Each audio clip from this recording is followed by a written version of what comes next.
Hello and welcome to our investor outlook for April 2021. Our observations on reopening and hoping. Are we on the cusp of a second roaring 20s? Will we see similar economic and social exuberance?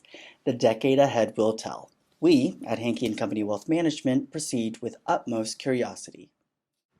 But first, we're grateful to have our health. We're grateful to be here, to witness a new prosperity, and to help clients navigate it all. We say this, friends, because we've all gone through hell together and alone. Deep into a year of fear, of quarantine and hypervigilance, everyone can attest to personal changes, deepening personal connections, and newfound appreciation for the ordinary, as well as shifts in commuting patterns, buying habits, food preparation, and so forth. A baffling source of grounded optimism comes to us courtesy of the stock market. Since the pandemic-induced crash in early 2020, we have witnessed an astronomical increase in stock prices. The combined world stock markets are up 55% from last year's low. But if we look back 5 years, the world's markets registered a still extraordinary annualized 13% over that period. Financial markets are essentially forward-looking, yet unsentimental in placing value on growth and stability. Reported corporate profits and employment trends still continue to look rosy. Of course, these positive developments are subsequent to gargantuan stimulus and warp speed vaccine development, a shining moment for government and science. Most economic sectors survived and should grow in the long run. In fact, Wall Street predicts an historic jump in GDP growth this year. On the other hand, gravely wounded industries such as food service, entertainment, and travel should generally recover over time and with targeted relief. We are beginning to exit the pandemic. Permanent impacts will appear in the rearview mirror.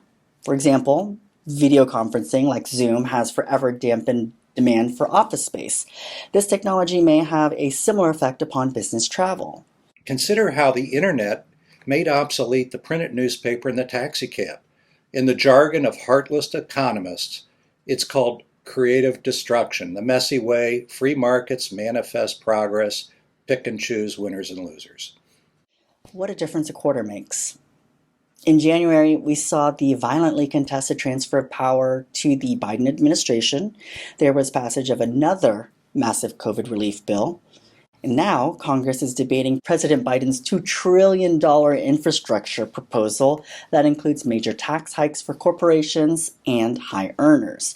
These expenditures, actual and proposed, could overshadow FDR's New Deal.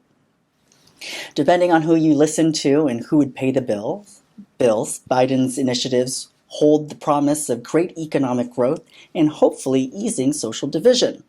Just as FDR had championed rural electrification in the 1930s, part of Biden's plan advocates high-speed internet service to reach isolated rural populations.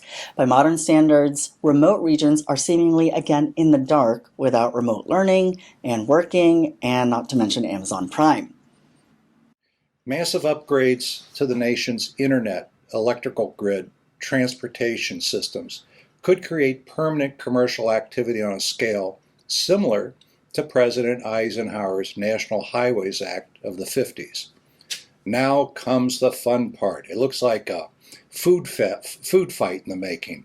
Watch Republicans and Democrats tussle over $2 trillion of proposed spending. One lawmaker's pork barrel is another's investment.